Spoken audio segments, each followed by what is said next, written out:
Hi, everyone. Welcome back to Many Minds Therapy Hub. Glad to have Dr. Laura with us today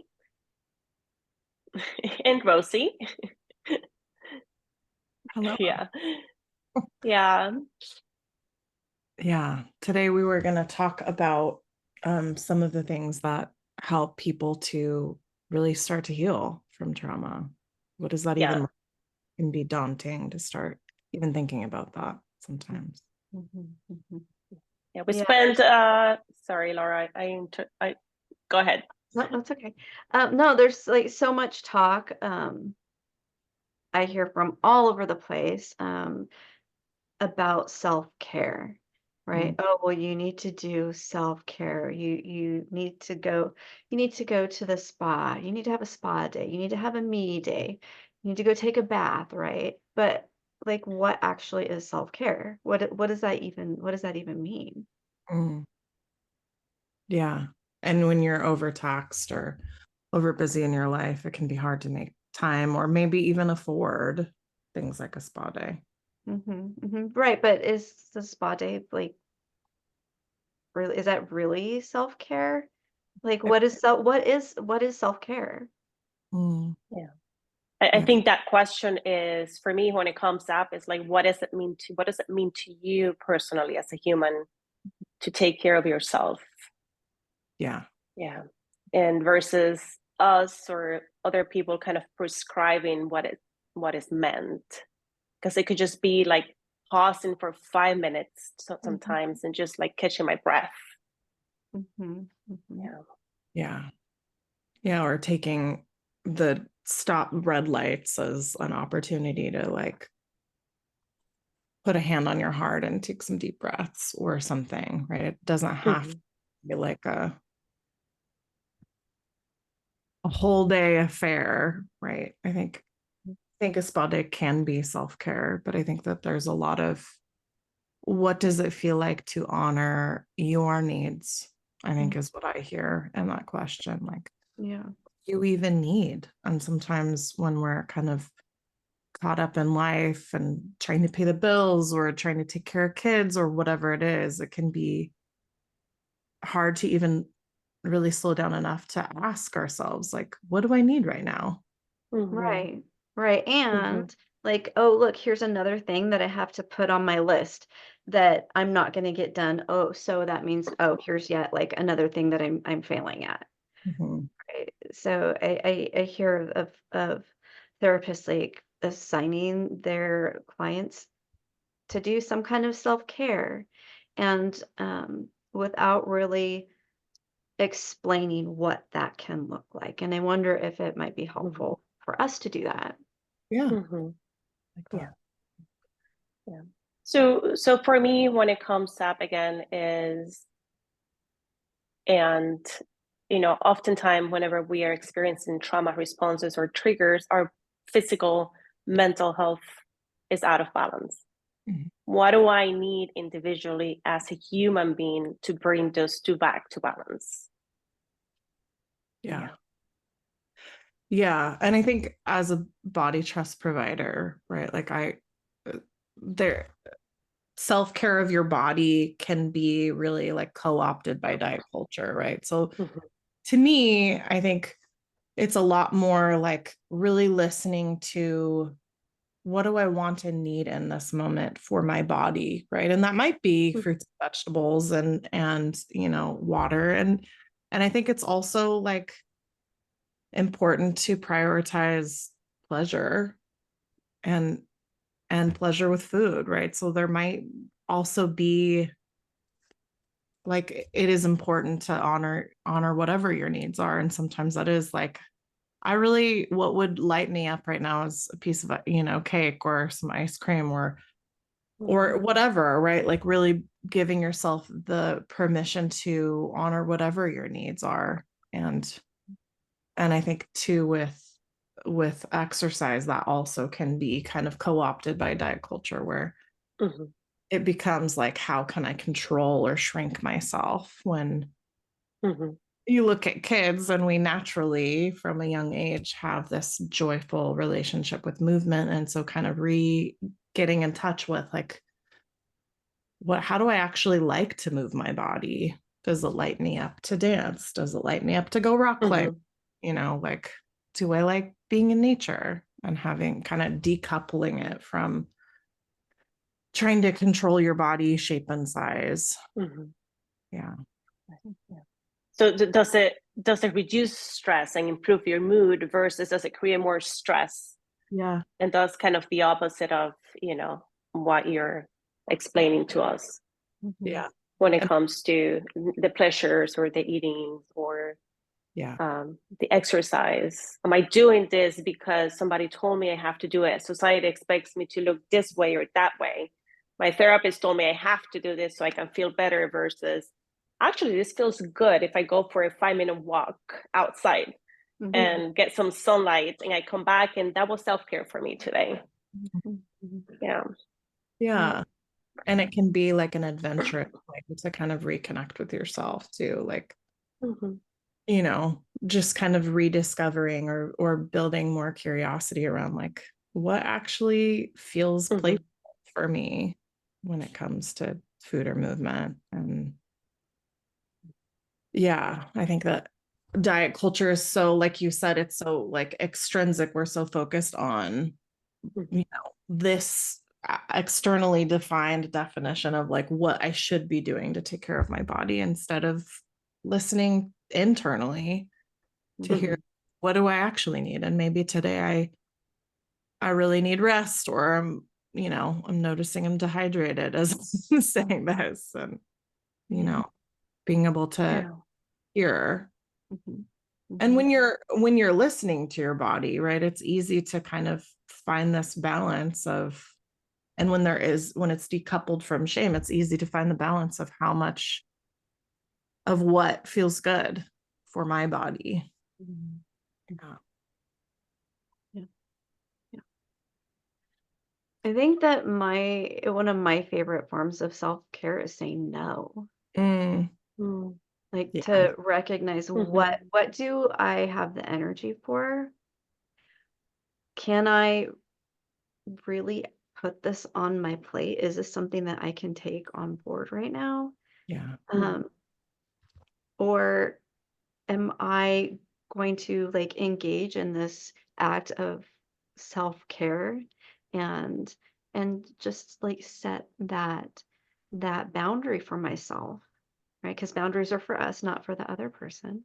And just say, yeah, I can't do this right now, right? I don't have the bandwidth.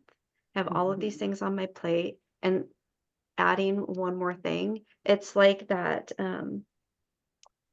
It's like the little stacky game, right? And it's you just balance everything, and then you just add that one more thing, and then it all comes crashing down, right? And I think that as moms especially, um, I think that this can be really difficult for us, right? Because we're expected to be all of things in all places to all people all the time. Right. And if we're not doing X, Y, Z, then and sets the mom guilt. I'm a failure, right? I'm not good enough. I can't ever get any of this right. And so learning how to say no, I think is so incredibly powerful. Um, and such just an amazing way to take care of ourselves. Yeah. Yeah. I love that. I think I definitely wasn't shown no a lot, right? Like I think I had to learn how to say no personally. And I think attuning to like, what are my no's and what are my yeses? Like, what are the things that I'm like, yes, this, and nope, not that. Right, right. And even with interactions with people, right? It's like, yeah, I can't people today. Or I can't I can't people with this one person. I know that every time that I have an interaction with this person, like it just stresses me out. So maybe that person there's some kind of unavoidable relationship with that person, right? So I do what is like absolutely necessary. If it like it's maybe it's at work or something, but maybe I don't. My boundary for myself is that I don't have any additional engagements with this person. Maybe the no is like no information. Maybe I'm not sharing any personal details or I'm very selective, right? That can all be a way of taking care of myself, taking care of um my emotional bandwidth, my sanity, um, and and helping to manage my stress and Yeah. help me have a more peaceful existence. Yeah, well, it also helps you show up as your Mhm. authentic self, Mhm. right? And when we show up as our authentic self, we are managing a lot of the energy that we have and the resources that we have to actually spend that time that we would have given to something we really don't want to do, to put that energy into something that will help us, heal, or will help us, or even just that process of saying, no, this is who I am, is empowering and healing, just that of itself. Mhm. And we don't have to then, harness resentment towards them and ourselves also, because now we're giving somebody the energy that we didn't want to spend on. And we show up, and that builds actually trust. You start kind of building that trust that maybe somehow somewhere was shattered Mhm. through traumatic events, whatever the event was, relational trauma or some sort of other trauma, because now we can sit or learn how to sit well with our own self and our own feelings and our own emotion, Mhm. versus having to like be restless inside, managing a lot of that, like, the stomach, the anxiety that goes on. Right. Yeah. And I'm glad that you brought that up. And what is coming up for me is like body stuff. Mm-hmm. Like especially for little kids, right? Who have like no Mm-hmm. power, right? But allowing them to be the bosses of their body, we can start teaching these like self-care and boundaries when they're young so that what Mm-hmm. no, you don't actually have to hug that person, right? Yeah. It's okay. It's okay. And then as parents, like helping to back them up. Well, no, they said no. They don't want a hug right now.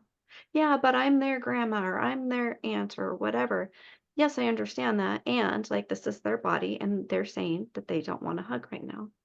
And that's a way that we can help reinforce that in our kids as well. Yeah. Yeah, yeah.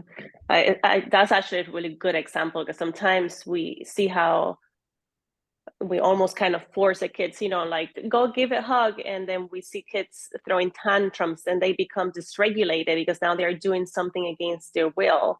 And what are we teaching them? We don't want to teach them the opposite of what we want to, and that is notice your body, take care of your body, Mm-hmm. learn how to self-regulate. But if we're forcing someone to do something against their will, now they're dysregulated. So in kids, that shows up as, you Right. know, all sorts of behaviors. Mm-hmm.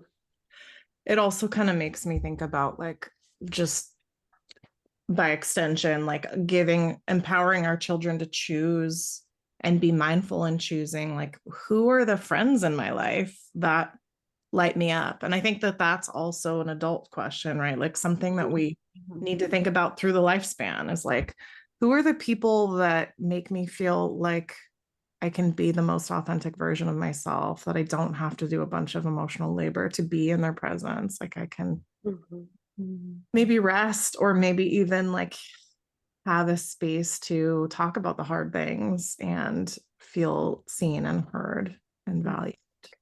Yeah, Right. like Yeah, I love that, Rosie. Yeah, yeah. because that is self-care also. Mm-hmm. Yeah. Yeah, because now you're building the community that you want to be surrounded by. And that is a resource. I mean, I know we spent some time talking about like community and the importance of community, but just that is healing, Yeah. because Yeah. you don't have to force it. Yeah. It's like social self-care and also emotional, right? Like we do need spaces to be able to, you don't develop trauma symptoms if you have a space to really fully process traumas as they're happening. I know that that's more complex and layered when it starts in childhood, and there might be, Mm-hmm. oftentimes we do need therapy to work through some of that, but having a community where you can talk about hard things as they're happening too also makes you more resilient and less likely to develop trauma symptoms. Mhm. But being able to talk about it like from a relaxed body, Yeah. right? And that is like the key to healing from trauma, right? Is like what is the narrative, and can I tell that story from a relaxed state in my body, or is my nervous system like kicking into high gear, and now I'm having like that trauma response. Yeah. Yeah. And am I honoring kind of like what maybe my protective parts or protective system is saying? Because sometimes it's like, I'm not ready, or this isn't the person, right? Like, That but part, there's yes. being able to listen to yourself, or, like parts of yourself that might be saying, like, no, I'm not ready, or no, this isn't the person. Yeah. Yeah. And kind I of think that one is important. Yeah, I was curious what was happened for Laura when you said that, because I feel like that comes up a lot. So Mhm. what were you saying? Yes, Yeah, to. yes. Okay, so um teenagers. Oh my God, right? Teenagers, like being a teen is hard enough already. And then there's like all of these just like amazing but so confusing and stressful things that are also happening at the same time. And navigating relationships, whether they're friendships or whether they're starting to date, like that in itself is a skill. And that can be really, really challenging, especially if we are growing up in a household where healthy boundaries, healthy relationships are not modeled. And so I see teenagers all of the time who they're like, well, I'm just going to go with where whoever will accept me. That's If that is the case, there's going to be a pretty good chance that those are not actually your people. Mhm. Yeah. So finding the people that help recharge you, that help bring you joy is so important. And if we're consistently leaving interaction with a person or specific people, and we're feeling depleted, we're feeling drained, that is our bodies trying to tell us something. Yeah. Yes. Yeah. I really wanted you to say that. Oh, you did? 'Cause I feel like that is key, because Rosie was mentioning about, listening to your body parts, different parts of yourself, different, protective parts. Mhm. Rosie, I don't want to quote you. And then you're like saying, listen to that part of yourself that says, do I really want to choose you, versus you're choosing me, but you're like leaving me drained. Mm. Mm, And is that really self-care? Is that you taking care of yourself? Or are you just like going in with the flow, or complying, or doing something that is not mhm. necessarily building you as a human? That's not a resource. Right. Yeah. And we miss those cues. Right. Well, and especially as people who are socialized as girls and women, we Hmm. are trained from a young age that we need to put our own personal feelings aside, and it's our job Hmm. to make other people comfortable. Screw that. Yeah. Like, your comfort is your own responsibility. And so, like, being able to like tune out the noise and really find that voice inside of our body is so important. And it can be really hard to find when we've been trained for so long and had that message reinforced, right? That my voice doesn't matter. And so it's a sense that we kind of become desensitized to, right? Hmm. But learning how to check back in, our instincts are amazing, amazing. And like I tell my kids, go with your gut, right? If something feels like it's off, it probably is. Don't try to logic your way into or out of something. If it feels wrong, it probably is. And I think that that's a message really that we can take on board, and um Yeah, listen to you. And it is a very loud system. Like our system is really loud, but like you said, we really logic ourselves out of it. Mhm, mhm. Like it is really screams at you, and you're saying, no, well, what if Yes. they're good people, good Mhm, friends, and your body's saying, not for you though.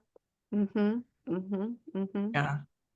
I think it can also go the other direction Mhm, sometimes too, though, where mhm, when we have significant complex trauma, it can be hard to feel safe in any relationship. And so, kind of like really being able to slow down and care for and listen to the parts of ourselves that might be freaking out in any relationship, right? Like, mhm, and I think that's one of the side effects of trauma, right? Is yeah. having a harder time navigating or clarifying for ourselves, like what Mhm, feels true to me and who feels safe, if anyone. mhm. right. Yes. Yeah, Yeah. I'm glad you brought that up. I Yeah. think that there's a way to manage that, right? If I'm having this reaction, again, let me tune into my body. What is happening? Let me get curious about this, right? If we're having a reaction, something has picked up on some kind of danger. Hmm. And so whether that is a cue that takes us back to a place where we experience something traumatic, or whether it's a cue that is saying, hey, something is off right now, and this is the alarm. And being able to start kind of quickly, learning how to like sort that is really important. Yeah. And Really. sometimes we need therapy to be able to kind of sort through that, right? Just to be able to heal enough to have enough kind of internal safety to even let people in and not kind of be, it can be a common response to trauma, complex trauma, to become more and more isolated. And it's okay to like need Mhm, support to heal the trauma that's stuck in your body. mhm. Yeah. Yeah. Yeah. I mean, that is that loss of trust, right? We lose trust, Yeah. we don't Mm, trust anyone, but we also don't trust ourselves. So it is really difficult to sort through in the moment. Is this a cue that is saying I'm going back to the past, something trigger a past memory, or something that happened, or is this a cue that says this is, like you're saying, Dr. Laura, something happening right now? mhm, I would still encourage, to say, go back inwards, tend to yourself in that moment as a form of self-care. And mhm, yeah, and then reach out and have, someone help you sort through it and work on that healing. Being authentic to yourself and taking care of yourself is really important, as a way to like learn how to have that control that you may have lost, or like mhm, empowering yourself to take charge of your own healing. And then kind of like, okay, I need to figure this out because I can't keep shutting people out, mhm, mhm. because I'm afraid. Right. Yeah. Yeah. And it often is like a pattern, right? Of Mhm. I have a really hard time building lasting, meaningful connections because of complex trauma that, you know, leaves people feeling lonely. So you kind of know when you fall into that camp, I think a lot of the time, because Mhm. there's kind of a sense of like, I don't know how to friend. I don't Mhm, know how to build lasting friendships. And Mhm. am I just Or attracting all of the wrong people? Or is it kind of my own alert system mhm. Right. hypersensitive or what? Right. Or if I'm attracting people, am I not seeing it? It's because I'm not seeing the flags, right? Uh, Mhm. I think we all are drawn to people who are like outgoing and um they have like these certain traits that draw us in, right? Mhm. But there are folks who really get drawn in, and there's folks who are like, oh yes, I'm drawn, ooh, red flag, right? And they say, I'm putting a boundary here and I'm changing direction, right? I yeah. think- Is that kind of like what you're saying, Rosie? Yeah. Yeah. And I think too, like a lot of the time, if you're if you grew up with unhealthy boundaries or unhealthy relationships with your primary caregivers, it's like the familiarity can feel really comforting, and you don't even necessarily see like, oh, this is actually a harmful characteristic in somebody, or like something that I can't be around, right, for my own kind of mental well-being. But there can be that comfort in the discomfort. Mhm. If the situation isn't comfortable, but it's the familiarity that, okay, I know what this feeling is. And even though it feels yucky, there's still comfort in it. Yeah. Yeah. So I think we've talked a lot about like social and psychological self-care and physical self-care. Like, are there any other kinds of things that you guys think about in the realm of Spiritual. Yeah. Spiritual. Whatever that looks like for everyone out there in the world. I think that's such an important way of self-care, and it's also a very accessible resource. Because oftentimes we think about, like, you said, Dr. Laura, in the beginning, going to the spa or doing this or doing that, or going to yoga or going for a big walk. If yoga it is what you do, then do it. But I feel like whatever form of spiritual practice you have, even maybe it's just mindfulness, maybe you are Catholic, Christian, whatever it is that you believe in, maybe you believe in the universe. I feel like those are such grounding resources that we may have to bring ourselves to balance, if we need to, or try to balance ourselves in the moments that we need some comfort. Yeah. Yeah.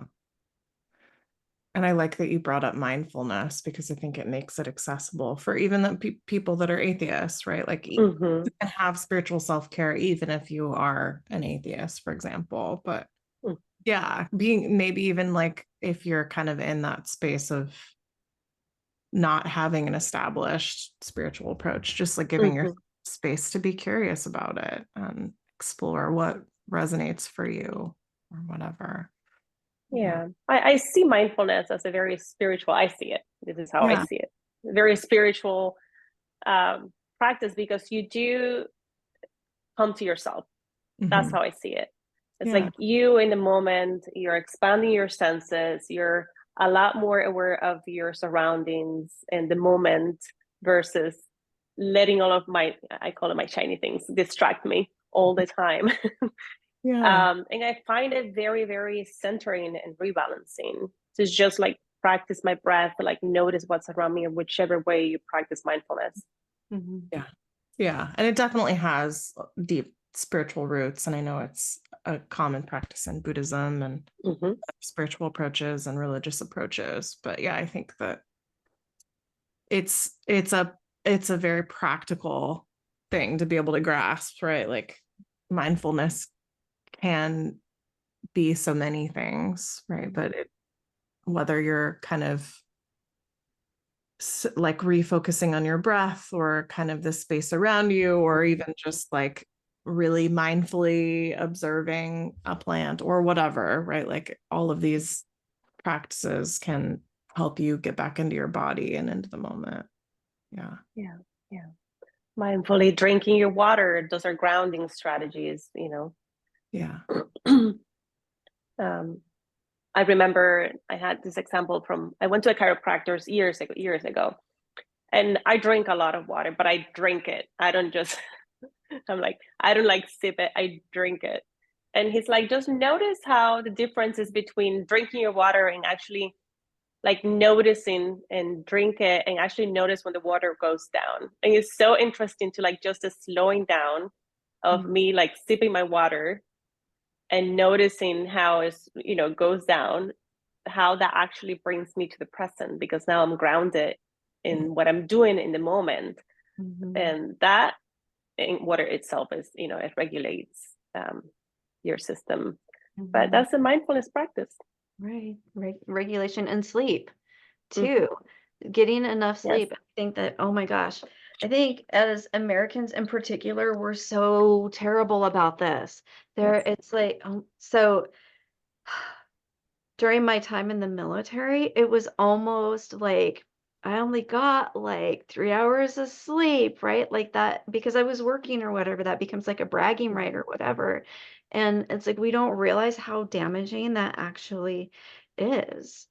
We don't like we need sleep for like every function in our body. Mhm. Mhm. Emotional regulation, right? The ability to manage our emotions depends so heavily on getting enough sleep, and we are chronically sleep deficient. Yeah. And Yeah. and so like of course there are so many folks who are struggling with anxiety in particular, right? Because they're having difficulty managing having difficulty managing their emotional state. And like what are we eating? How much sleep are we getting? How much water are we drinking? It's like stuff that we don't necessarily make the connection that these things greatly influence our well-being. Yeah. Yeah, for sure. I think too, like mental self-care is another piece, right? Like I think finding balance in knowing like what actually feeds my mental health, right? Versus like if I am kind of stuck in that whole hustle culture, like you were talking about, where like I'm just trying to power through, am I noticing when my brain is no longer retaining information if I'm studying, for example, or am I kind of noticing when I'm tapped out and I'm just like not as effective, but I can't push through anymore. My brain's trying to tell me no, and Mhm, mhm, And we keep pushing ourselves. yeah. Yeah, and I think it's important to also like give our mind like playful things. Like, do I really enjoy reading? Do I enjoy painting? Do I, like making space for hobbies that might like really, again, like bring joy into our lives and pleasure Hmm. and play. Yeah. Hmm. Yeah. Yeah. I think I'm smiling because when you said our brain is tapped out, I'm like, yeah, lack of sleep will do that. Or or like memory, like I'm not retaining information. I'm like, yeah, you need to sleep probably. Like It sleep, all like connects. It all connects. It really does. or oh, this week I had got nothing done. Yeah, you probably need to sleep again. mhm, And mhm, we're like, I'm laughing because it actually reminds me, no offense to anybody out there, but my uncle, in Cuba, when I go home, I'm like, I'm literally disconnected from everything. And I'm like back to my regular sleep pattern. They sleep really early. And I struggle going back to sleep at the time that they do. And he's like, oh, you're suffering from first world problems. And it's what you're saying, like we really don't tend to, these Mhm. needs are like basic needs that we need, and that they will not help us heal if we don't take care of them. Yeah, I like that. It's like a different spin on first world problems. It's like the first world problem of being stuck in hustle culture where you can't Yes. mhm, self the space to rest. mhm. Yeah. Yeah. Yeah. Yeah. So I was smiling, so I figure I share my thoughts. Like that is what I was thinking. Yeah. Yeah. Yeah, this has been great. Just giving kind of a twist also, because we've been talking about what is trauma again, and I'm glad we kind of brought up some of these things that we sometimes take for granted. Yeah, Mhm, mhm, Some of the yeah, things that can help us mm-hmm. move through trauma or prevent trauma symptoms or just like Mm-hmm. resilience or Or maybe we don't know about them. yeah. yeah, Yeah, or even start to heal. Yeah. mm-hmm. Yeah. Any last thoughts before we start wrapping up? I'm the clock, the timer. Oh yeah. Say no more. Say no. Yeah. Drink more Yeah, water. Drink more water, sleep. get more sleep. Say no, drink water, get sleep. Yes. Be more compassionate with yourself. Yeah. Make sure you breathe. Right. Yes. Yes, make sure you breathe. Yeah, like intentionally. Yeah. Find joy and play in your life. Mhm. Yeah. Yeah, Do more of yeah. that. If it's stress relief, if not, if it causes stress. probably not truly pleasurable then. Well, sometimes we think it is, and then it's more stress. Mhm. Yeah, it's like the But logicking ourselves into. yes, that part, right? Of like, yeah, everybody's saying no, but no, I think it's fun. Yeah. Yeah, Yeah. yeah. Okay, well, it was great having you both, and we'll come back again next week. Sounds good. Bye, everyone. Thanks, everyone.